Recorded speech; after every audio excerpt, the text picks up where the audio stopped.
From wherever you're joining us from, hello and welcome to Her Essence. I'm your host, Soni Masharia. Buckle up and let's talk.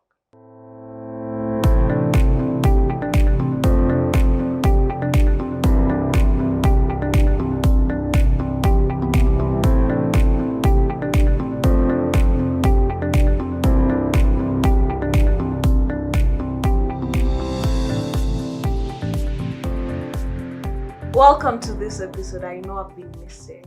I know, guys. I can hear you judging me, but I had the exams and I am back. But life was a bit hard. We needed to take a break and we're back. More content, more wholesome content, more Her Essence, more women living their essence at this place. So today I want to talk about how parenting affects our relationships and how we grow up, not only relationships, every aspect of our life, whether social, economical, political, how our parenting and our background. Disclaimer, when I say parenting, I don't mean parents. People don't have parents, which is okay. But you have guardians and those people who are part of you growing up. How that affected who you are today, the woman you are today, the guy you are today. With me today is an amazing, amazing friend of mine. She will join me to have this conversation. She's a woman of substance. Ladies, guys, I will let her introduce herself. Hi, my name is Eva Maguti and I am so happy to be here. Welcome. Thank you for having me. Karibu sana. Yes. So today I wanted us to talk about parents, because most of the times, not parents to be specific, but how we grew up. Most of the times you feel there's an ideology you have. There's how you think about life. There's how somebody else thinks about life that clashes. Yeah. And all these things, I believe, is about how you grew up. Yes. Tell me how you think it does. First of all, parenting, or rather parents, are the first people you have a connection with. From birth, you're connected to your mother and to your father. That is the first connection. So the relationship will be significant and it will affect your future and how you view people and the world at large because of how you were raised.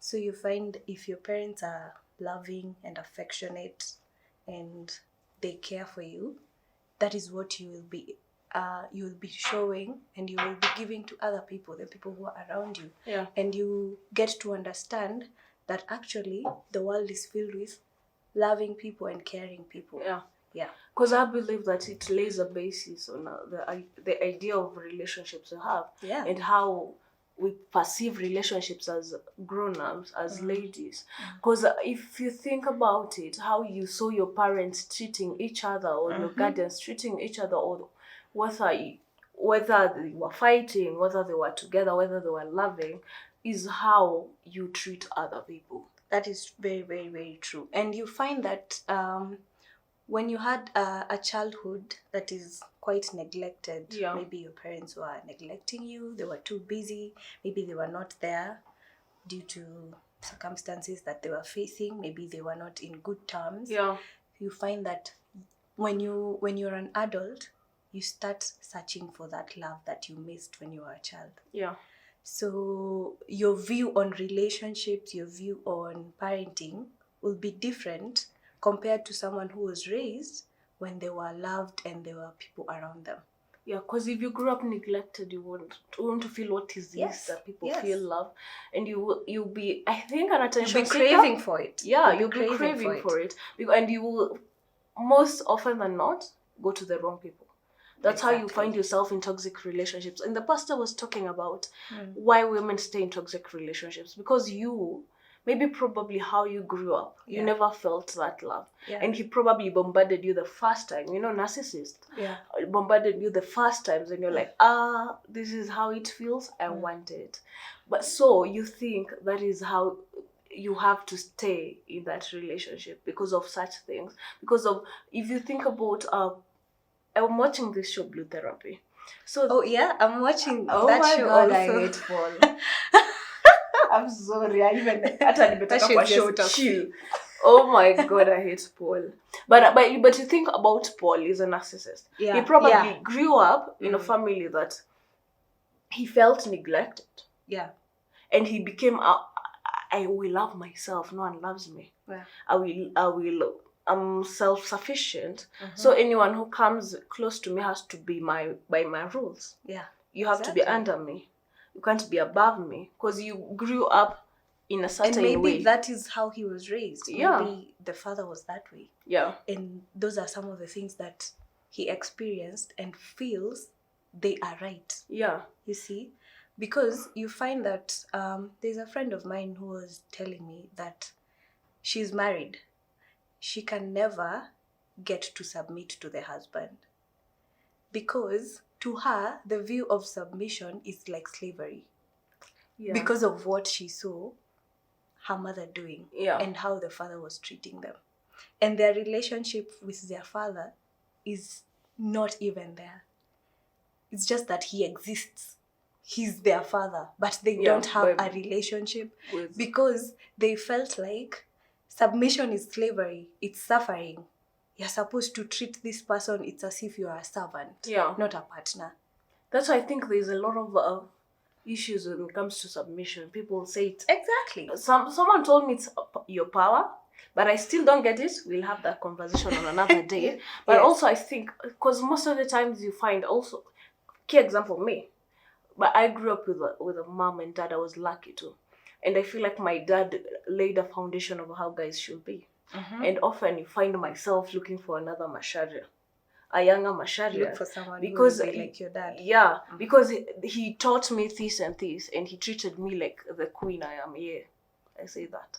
Yes. Like the queen I am, and taught me that one step at a time, with you being yourself, you take over this world. That's what I want in a guy, because that's what I grew up knowing, and then, I can't settle for less. Yeah, but then you find parents, like in our time and even before our time, they would not realize how much their words or the way they would show us love would affect us. Even your perspective of yourself and your esteem. So like for you, you were lucky. Your dad was telling you really nice things and showing you that you can conquer the world and all that. And there are some people who have been raised, you're just like your dad, you're just like you're stupid, you're things like that. And you grow up knowing maybe I'm ugly, there's nothing good that can come out of me, and you have to get assurance from other people that are not close to you, like even if it's detrimental to you. Exactly. Yourself. Yeah. You even grow some type of hatred. Yeah. Towards yourself, towards your parents, towards your siblings, towards family. And you just know that this world doesn't have love. Yeah, you just suddenly become bitter. Exactly. Now I get the connection. Because sometimes you think, this is just someone I met, but you over a sudden bitter, because the perception of life you were given when you were just young is that the world is not kind. It is not kind, but there's a way to make it right. But you were told, beg your pardon, you were told that this world, this is how you should be treated. Maybe someone treated you badly as a woman, as a lady. Maybe you saw your dad battering your mom. Exactly. Right? And you grew up probably even making that okay. No, normalizing things that are not okay. Right? And that can make you bitter even towards men. Exactly. I was listening to a guy who was saying that these days he has changed the way he's parenting his kid. Yeah. He has a son. And in case the son would do a mistake, he would tell him, in the past, he would tell him, what's wrong with you? Why have you done this? You're so stupid, and things like that.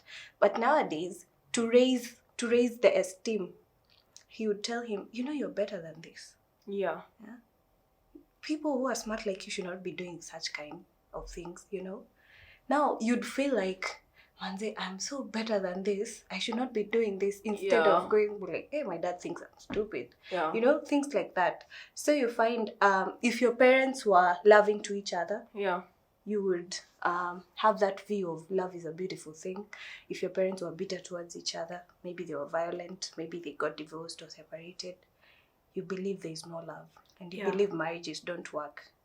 You just believe in some funny things. Yeah, and you think, because also I want us, the world, to be ready to have these conversations that what your parent says about you, whether it's your parent, your guardian, has way more impact than what your friend is gonna say. It's true. Yeah, if I grew up, maybe my mom saying, probably, which is an example, maybe she said, son, you can't do this. You're nothing. Come on. You know? No, you will think that is who you are. Yes. And your identity will be identified by other things. I always insist on identity because your identity is fueled also by the people you surround yourself with. Yes, that is true. And you find, for me, I'm lucky. I have a mom who can praise you. And she better. She does that. And that is something that uplifts me every time.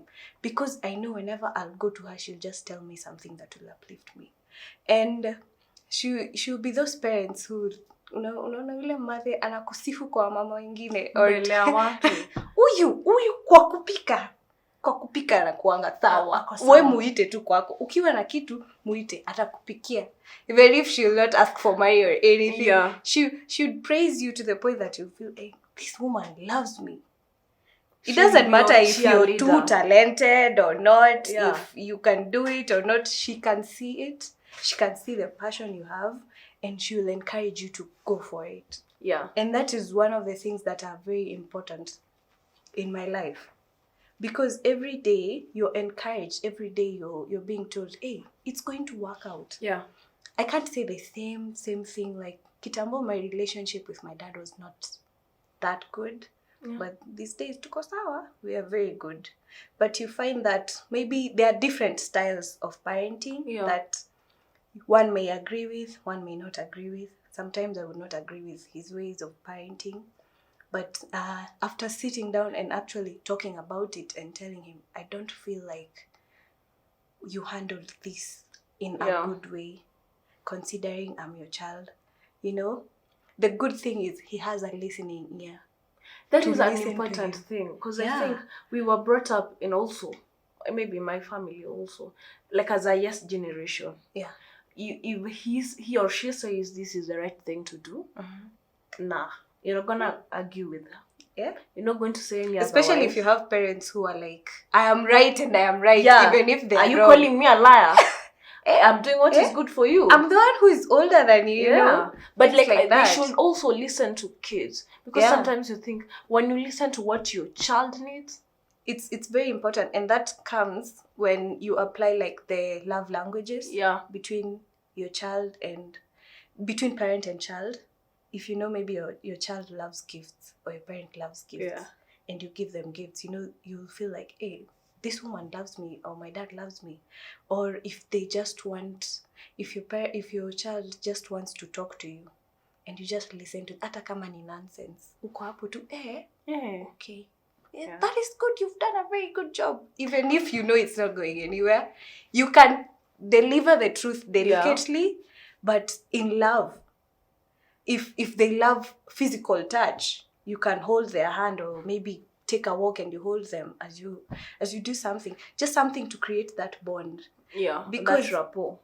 Yeah, and because that will build your relationship. Yeah. Because you find nowadays, the only people who can never go against you is family, like your parents, most especially. Yeah. These other things, these other friends and people around you will actually fall out. Yeah. But your parents will forever be there. Yeah. So it's for you to work on how you're going to. Sometimes maybe their ways of parenting were based on how they were raised themselves, because they are first-time parents, especially for firstborns. Yeah.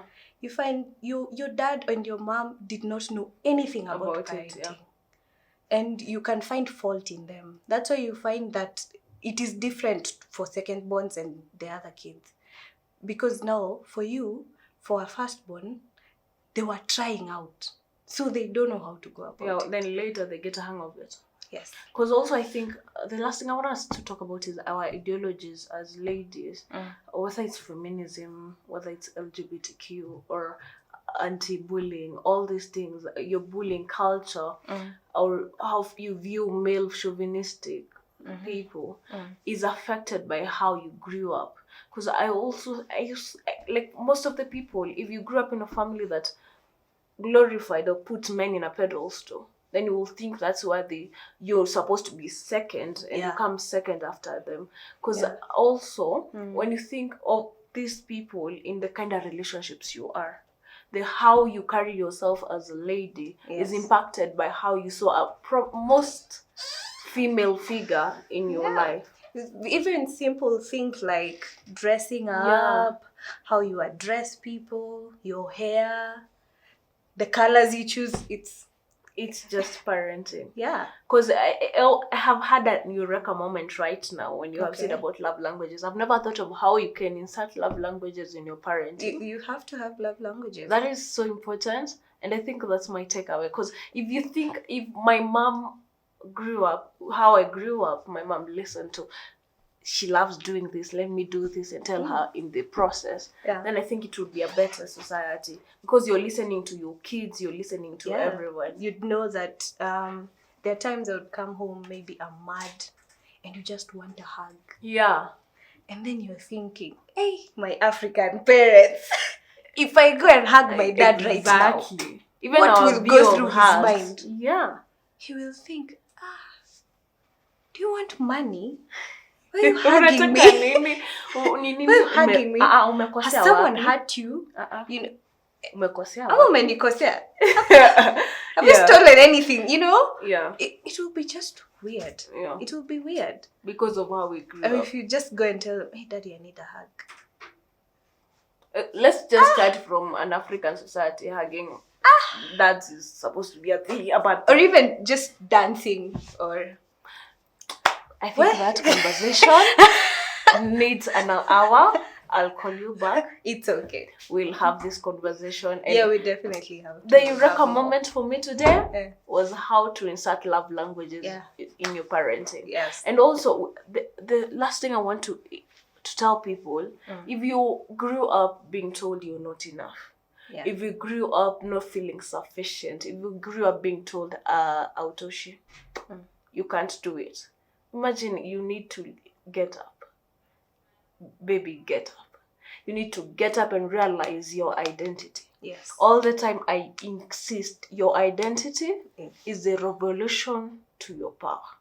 As a woman, realizing who you are, what people said is shit, is your power. Remember that. And thank you so much for coming. Thank you for having me. That has been an awesome episode of how parenting affects us.